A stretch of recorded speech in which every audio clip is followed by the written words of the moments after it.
إلا الله.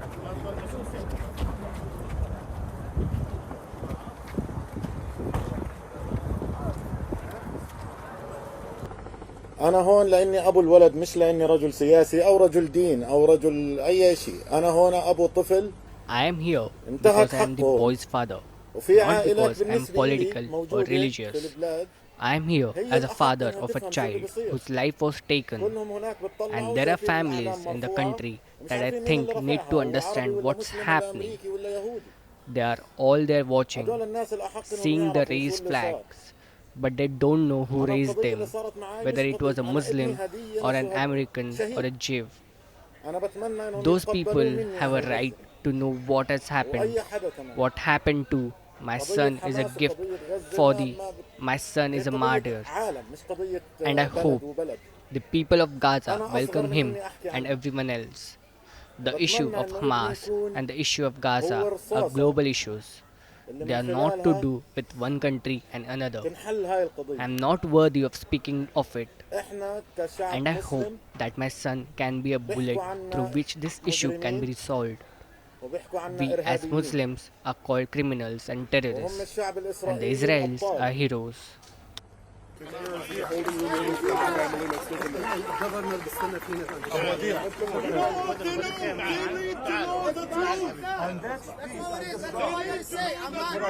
guys came here, you saw the peace, we're Muslims, we're here, we're our brother. But it starts with you guys. Just you for need what to you know. said right now. You need to have a heart. When you say something, you need to find the source. You can't just do something without a source. You need to confirm. You guys are media. You can't just say what you want to say without having evidence. That's where it starts. That's where this happened. So you guys gotta go out there and do your job to protect people. Allahu Akbar! Allahu Akbar! Allahu Akbar! Allahu Akbar! لما واحد زلمة رجل ما يحاول أصلا يقترب من الأب. When a man doesn't even try to get close to the father, he goes after the mother. This mother is a child of Palestine, and he couldn't even take her. She scarred his face, so he went and got a knife and took revenge on the boy. فعن جد احنا حيوانات لانه بنسمح لهيك شغلات انها تصير. فانا بتمنى انه تكون هاي الشغله اللي تصحينا احنا بدايه، وابني انا مش خايف عليه والحمد لله رب العالمين.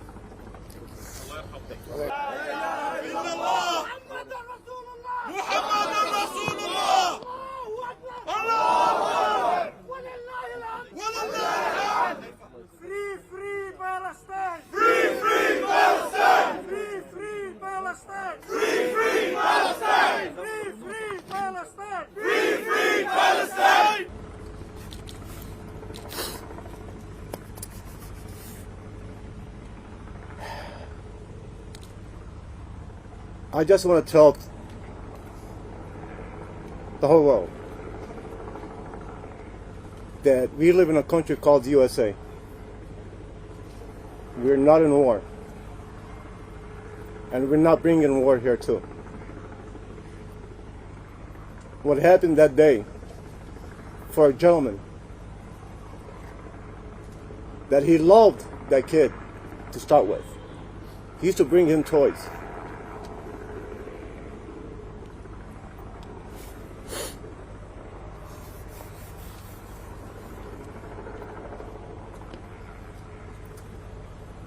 And to hear on the news from our president that he's seen some pictures, and actually that was not true. The Congress came out and denied it. The reporter herself, she denied it. The soldiers themselves, they said we did not see. This gentleman heard it, and it was in his mind. And the only thing he saw that kid and his mom. We We received some calls. They said we've been exaggerating. Now I want to ask anybody here. A 71-year-old man sitting on top of a 6-year-old kid, stabbing him more than 26 times, and he was looking in his eyes. You tell me, is that exaggeration? You tell me what type of man he can do that.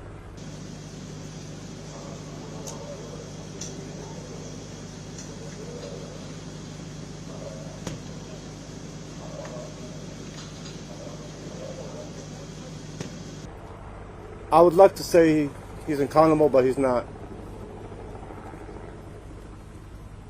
I think our president needs to come out and say something.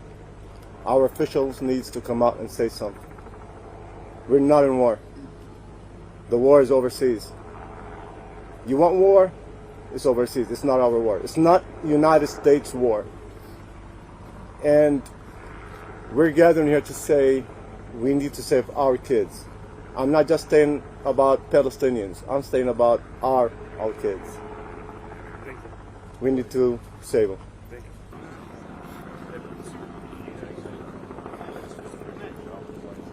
Spell your name.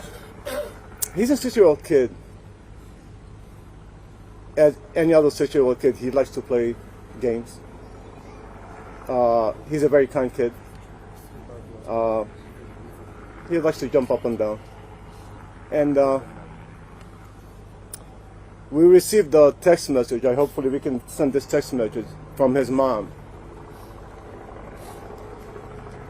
That when he was stabbed,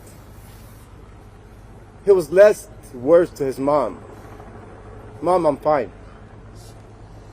You know what? He is fine. He's in a better place. Safety is at the first and foremost of all of our. I mean, it's very painful. It's painful that, you know, this little boy had to lose his life because of the anti-Palestinian sentiment that is rampant, you know, both online and in real life. If this is their level, then we must be animals because we allow things like this to happen. So I hope that this is something that wakes up to begin with. And I'm not afraid for my son. Praise be to God. Paid the ultimate price for that, as are the children who are in Gaza, who are constantly under bombing and shelling right now and have been for days. You know, we are shocked, frankly, that the U.S. government has not called for a ceasefire yet, and that the world is basically watching all of this unfold in real time. You know, on TV news, on social media, everywhere. And unfortunately, even though the videos and the photos are everywhere, we haven't had people act on what they're seeing.